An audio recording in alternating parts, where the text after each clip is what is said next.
पिलामाने आज आम पढ़ा पंचम श्रेणी साहित्य बहीर भल पद्यटी पढ़ा ता ना है फूल। ताकू लिखिं किए पंडित मृत्युंजय रथ। एटा जेहेतु पद्यटी बा गीतटी जी लिखि था कह जाए कौन ना कवि है। आ जो विषय बा गप जी लिखि था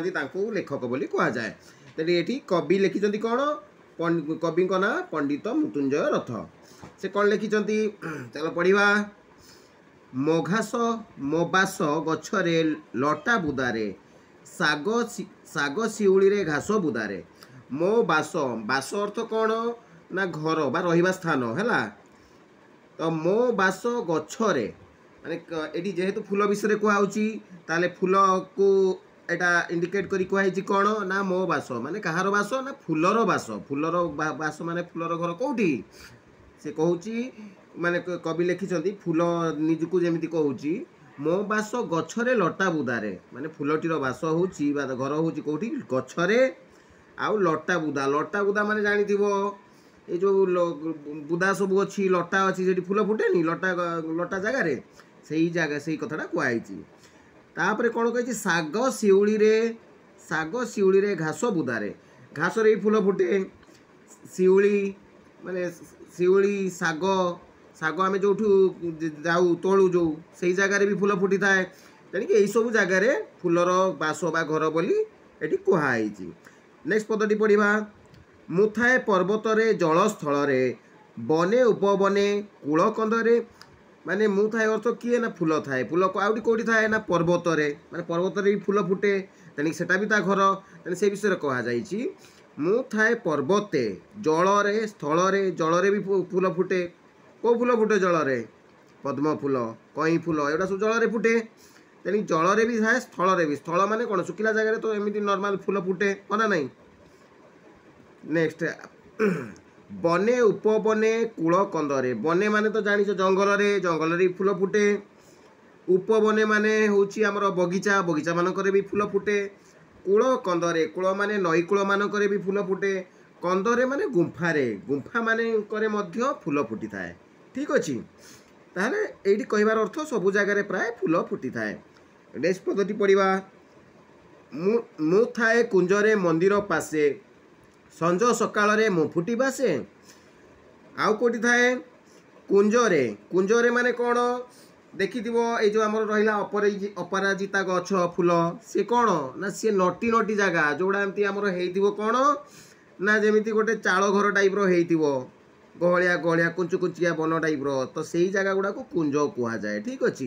ताले से कुंजरे भी फूल फुटी थाए मंदिर पाखरे भी फूल फुटी थाए मंदिर पासे माने पाखरे है। संज सकाल मु फुटी बासे ताले संज बेले भी फूल फुटे सकाल बेले भी फूल फुटे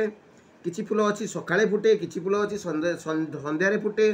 तो ସେଇଟା कहुई संजरे सकाल मो फुटी बासे फूलटी फुटिकी बास्ना हुए बासे अर्थ कौन बास्ना हुए। नेक्स्ट पदटी पढ़ा मरूप सुंदर केड़े निर्मल पतर उपरे दिशे सुढल। मरूप सुंदर माने क्या रूप सुंदर ये कथा कहुई फूलर रूप सुंदर केड़े निर्मल केते सफा निर्मल माने कौन पूरा सफा निर्मल माने पूरा सफा फूलटी केते सुंदर सफा देखा जाए ना नहीं। हाँ से कथा कहुई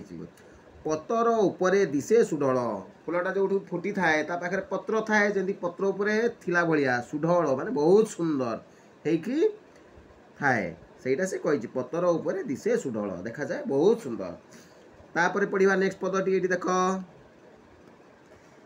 किजुबा बालक अबा स्थबिर मते देखिलेटी हंती अधीर। ये कह जाए कौन कि जुबा माने युवक बालक बा स्थबिर माने वृद्ध लोक स्थबिर कह जाए कि ताहले एते सुंदर फूलटी देखी जुबा माने युवक माने बालक माने माने छोट छोट पिला माने बा स्थबिर बुढ़ा लोक जहाँ को भी देखिले से फूलटी को बहुत भल लगी थाए सेटा मते देखिले हंती अधीर माने फूलटी को देखी अधीर हुअंती माने बहुत खुशी हुअंती से कथाटा ये कहुई। मते के गला रे केबा मुंडरे थुअंती नदली केही पादरे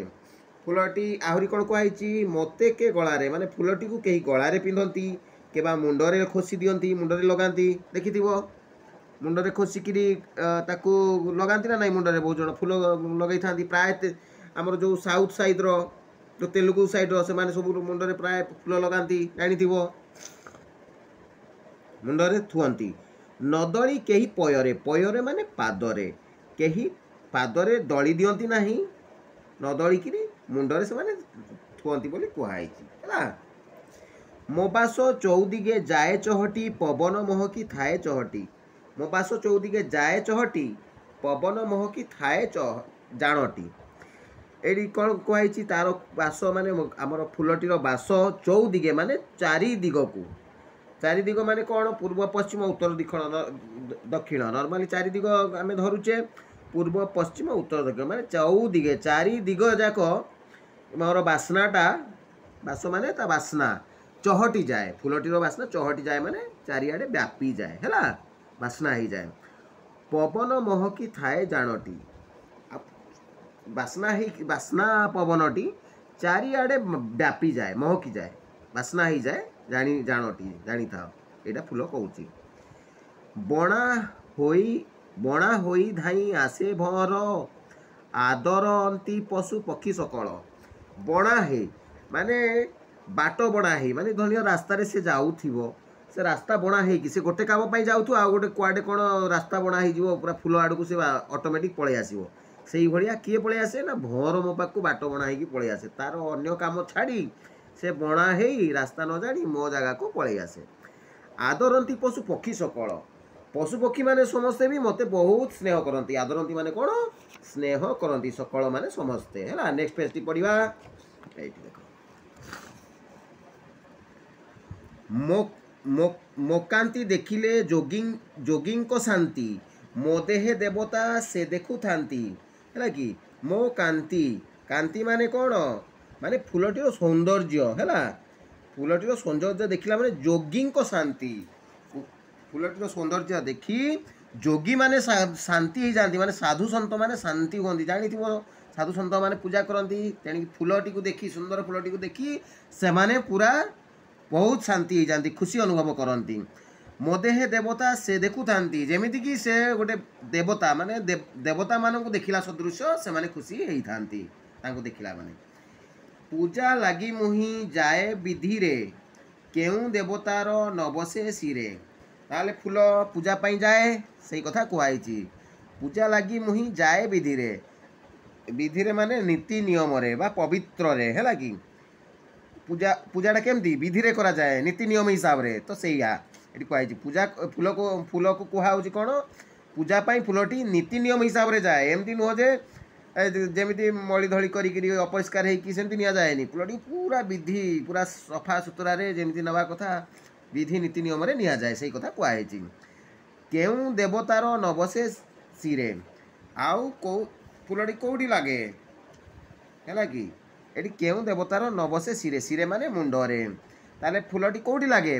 फूलटी सजा जाई थाए भगवान को पादरे है कि सही कथा ये कहुई देवतार सिर रे न बसी से पादरे ताकू सजेकी लगा जाए है कि यही कथा कहुई मोह जोगु पट जाए निस्तरी कीट बसे पुणी सिरे सबुरी है मोह जोगु पट जाए निस्तरी पट माने कौन पट माने आमर जो कदली गछ रहा कदली गछर जो पाटुआ है से ताकू पतला पतला सूता टाइप रो करी कौन करा जाए फूल फूलमाल तैयारी करा जाए तो सही पट अर्थ कौन ना से कदली पाटुआ मो जो से कदली पाटुआ जाए निस्तरी निस्तरी जाए माने सी कौन हुए से धन्य हो जाए है जेहेतु यही कदली पाटुआ फूल गुंथा जाए माल तैयारी करा जाए से ठाकुर कोठी लगे तेणुक सी मुख्य बा निस्तार पाई जाए है क्या जोगु फूल जोगु से कदली पाटुआ जाए ना कदली पाटुआ कहीं ठाकुर कोठी जाए लगे कौ कम लगे तो से फूल तो को गुंथा कम गछ ये आम माल खावा सूता हिसाब से व्यवहार करा जाए है से मोह जोगु पट जाए निस्तरी कीट बसे पुणी सिरे सबुरी कीट बसे माने कौन कीट माने हैला पोक ବୁଝିଗଲା। କୀଟ ପତଙ୍ଗ ଯେଉଁ କୁହାଯାଇଛି କୀଟ ବସେ ପୁଣି ସିରେ ସବୁରି, ତାହେଲେ ସେଇଠି ସିରେ ମାନେ ମୁଣ୍ଡରେ ହେଲା ବସିଥାଏ। କୀଟ ବସେ ପୁଣି ସିରେ ସବୁରି, ସମସ୍ତଙ୍କ ମୁଣ୍ଡରେ ବସିଥାଏ। ବୁଝିଗଲା, ସେଇ ଜିନିଷଟି ସମସ୍ତଙ୍କ ମୁଣ୍ଡରେ ଯାଇକରି ବସିଥାଏ। ତେଣିକି ଏଇଠି କଥାରେ କୁହାଯାଇଛି। ତାହେଲେ ଏଇଠି ପଦ୍ୟଟି ଭଲ ପଦ୍ୟଟି ଥିଲା। ୟାର ଯଦି ଆମେ ଦେଖିବା ତ ପିଲାମାନେ ଆମର ପଦ୍ୟଟି ସରିଗଲା, କିନ୍ତୁ ଯେଉଁ କବି ଲେଖିଛନ୍ତି ତାଙ୍କ ବିଷୟରେ ଟିକେ କବି ପରିଚୟ ଆମେ ଏଠି ଟିକେ ଜାଣିନେବା ହେଲା। କବି ପରିଚୟ କ'ଣ ଅଛି? ପଣ୍ଡିତ ମୃତ୍ୟୁଞ୍ଜୟ ରଥ। ସେ ଜନ୍ମ ହେଇଥିଲେ କେଉଁ ମସିହାରେ? 1882 ମସିହା ମେ ମାସ 14 ତାରିଖରେ ଜନ୍ମଗ୍ରହଣ କରିଥିଲେ। ସ୍ୱଳ୍ପ ଜୀବନ କାଳ ମଧ୍ୟରେ ସେ ଆଉ କ'ଣ କ'ଣ ଲେଖିଛନ୍ତି? ବିକ୍ରମୋର୍ବଶୀ,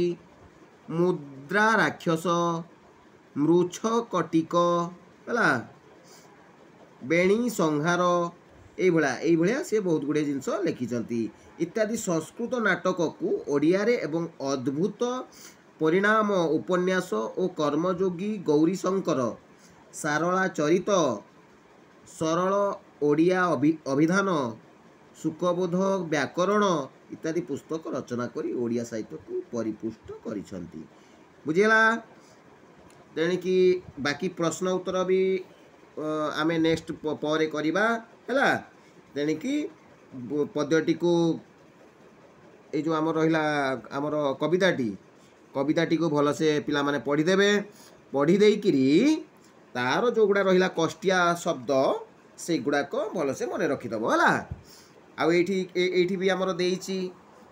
କିଛିଟା କଷ୍ଟିଆ ଶବ୍ଦର ଅର୍ଥ ଦେଇଛି, ଯେମିତି ବାସ ମାନେ ରହିବା ସ୍ଥାନ, କନ୍ଦର ମାନେ ହେଲା ଗୁମ୍ଫା, କୁଞ୍ଜ ମାନେ ଯେଉଁ କହୁଥିଲି ପଢ଼ିଲା ବେଳେ ବୁଝଉଥିଲି,